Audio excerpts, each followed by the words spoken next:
I have a great time with my life, and I want to share it. I love living. I think that's infectious. It's something that you can't fake. Greatness is not this wonderful, esoteric, elusive, God-like feature that only the special among us will ever taste. You know, it's something that truly exists in all of us. It's very simple. This is what I believe, and I'm willing to die for it. Yeah.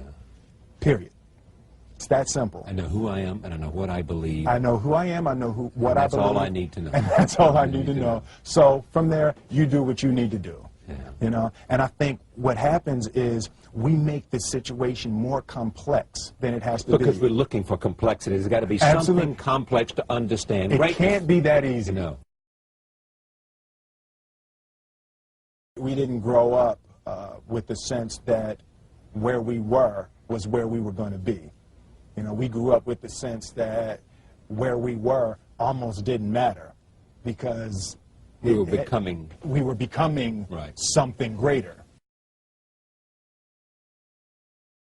The separation of talent and skill is one of the greatest misunderstood concepts for people who are trying to excel, who have dreams, that want to do things. Talent you have naturally. Skill is only developed by hours and hours and hours of beating on your craft. I've never really viewed myself as particularly talented. Where I excel is ridiculous, sickening work ethic. You know, while the other guy's sleeping, I'm working. While the other guy's eating, I'm working. There's no easy way around it. No matter how talented you are, your talent is going to fail you if you're not skilled. Mm-hmm. You know, if you don't study, if you don't work really hard and dedicate yourself to being better every single day, mm-hmm. you'll never be able to communicate with people, with your artistry, the way that you want. So the only thing that I see that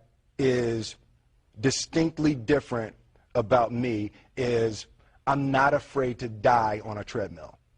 You might have more talent than me, you might be smarter than me, but if we get on the treadmill together, right, there's two things. You're getting off first, or I'm going to die.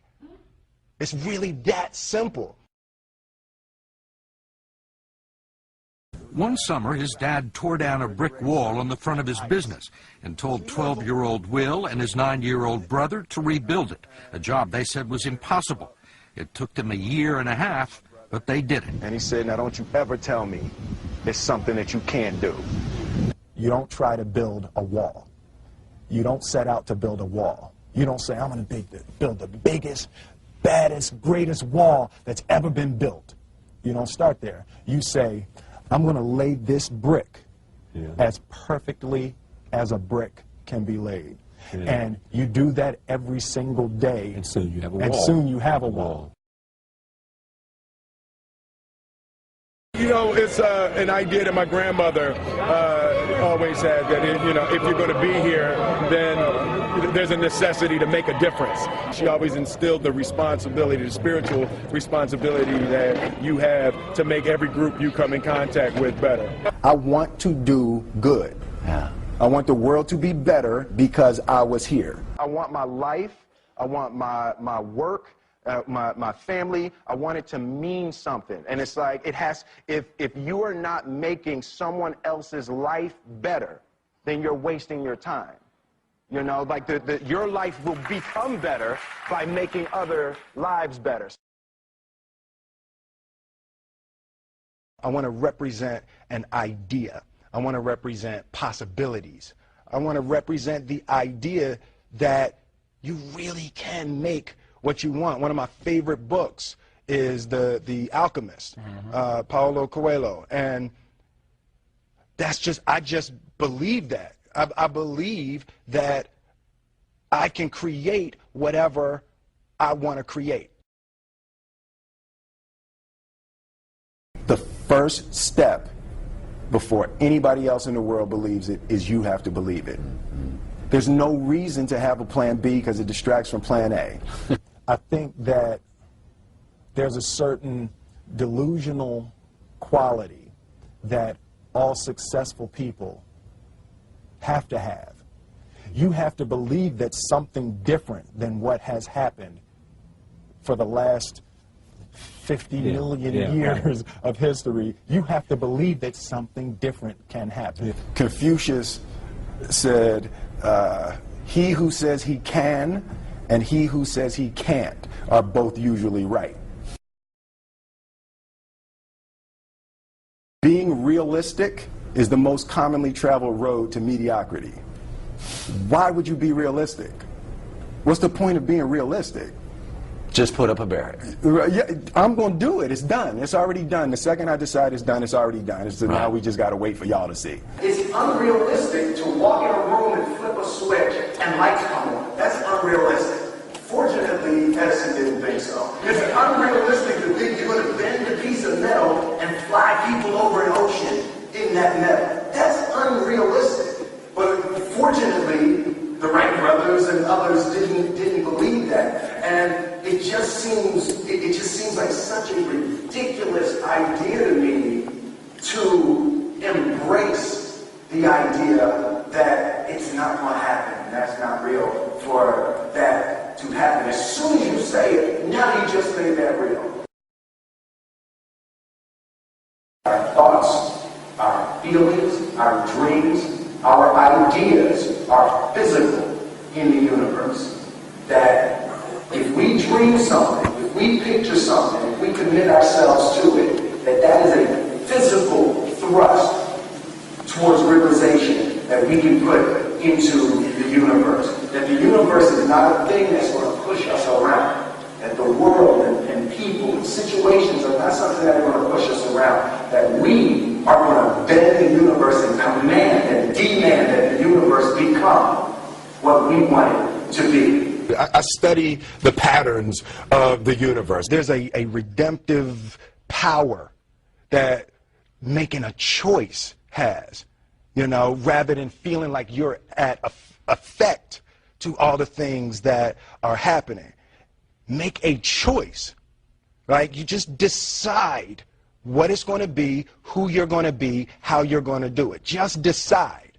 And then from that point, the universe is going to get out your way. It's like it's water. It wants to move and go around stuff. You know. There's a flow of the universe that I've grown to know just how to go with it. I realize that to have the level of success that I want to have, it's difficult to spread it out and do multiple things. It takes such a desperate, obsessive focus. You really got to focus with all of your fiber and all of your heart and all of your creativity. I'm motivated by fear. Fear. You know? Fear of what? Fear of fear.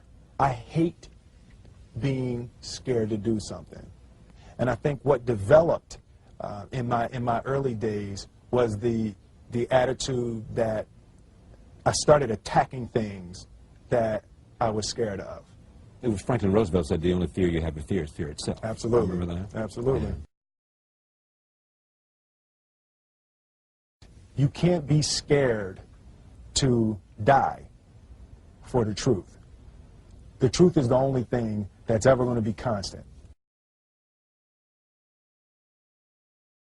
Don't ever let somebody tell you you can't do something. Not even me. All right? You got a dream, you got to protect it. People can't do something themselves. They want to tell you can't do it.